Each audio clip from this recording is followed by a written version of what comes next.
Mapagpalang araw mga kataba. Ibang klase ng adobo naman to. Naluluto ko na to, hindi ko lang naisasama sa ating vlog mga kataba. Adobong puti. Adobong puti means suka lang to. No, kasi sa Kapampangan talaga, siguro naman alam nyo pa nung araw na wala naman talagang toyo.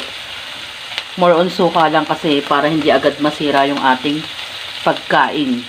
So yan, meron tayong bawang sibuyas. Maglalagay naman tayo ng siling green. Meron tayong pork stock. Pinagkuluan to ng baboy kanina. Tapos, pamintang buo at laurel. So, ganyan. Hindi na ako naglalagay ng mantika kasi may taba naman may konting taba ng baboy ito. Yan, maglagay na tayo ng ating pagsasabayin ko na. Bawang sibuyas. Kasi sabi ko nga na nag-improve na lang na nag-improve yung ating adobo. Pero ang una talaga suka lang muna ang inilalagay natin. Ayan. Pero masarap naman yung mga nagiging resulta, di ba mga kataba? Lalo na nung nagkaroon ng toyo. Depende lang sa ating nagluluto.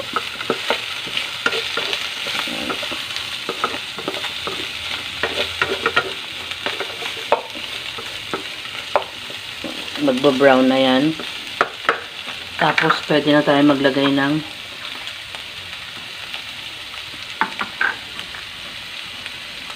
nangali ka na ba?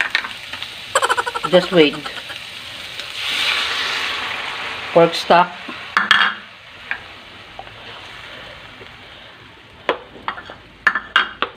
Konting salt.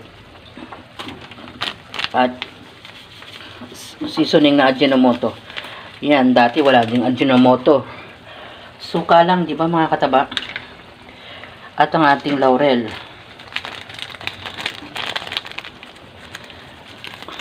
Ilagay na natin ang ating laurel.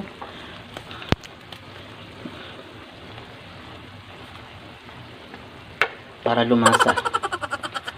At suka. Yan. Pabayaan nyo muna natin siya dyan. Huwag nating haluin. Tikman natin.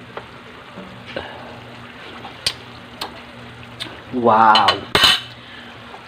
Manyaman. Kapampangan, manyaman.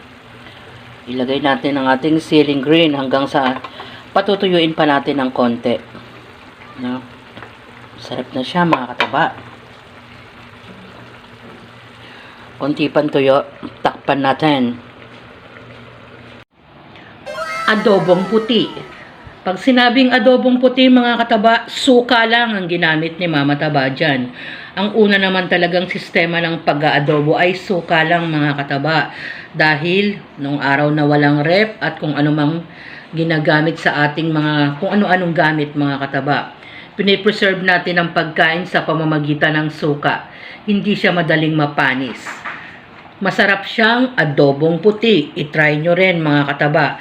Siguro yung iba ganyan na rin ang ginagawa. At masarap siya talaga. Enjoy, kumain at maging masaya. Iba't ibang klase ng luto na ating ginagawa na nawa may natututunan kayo. Bukas ako. Salamat sa panonood! Inuubo-ubo pa yan. At bye! Ingat mga kataba!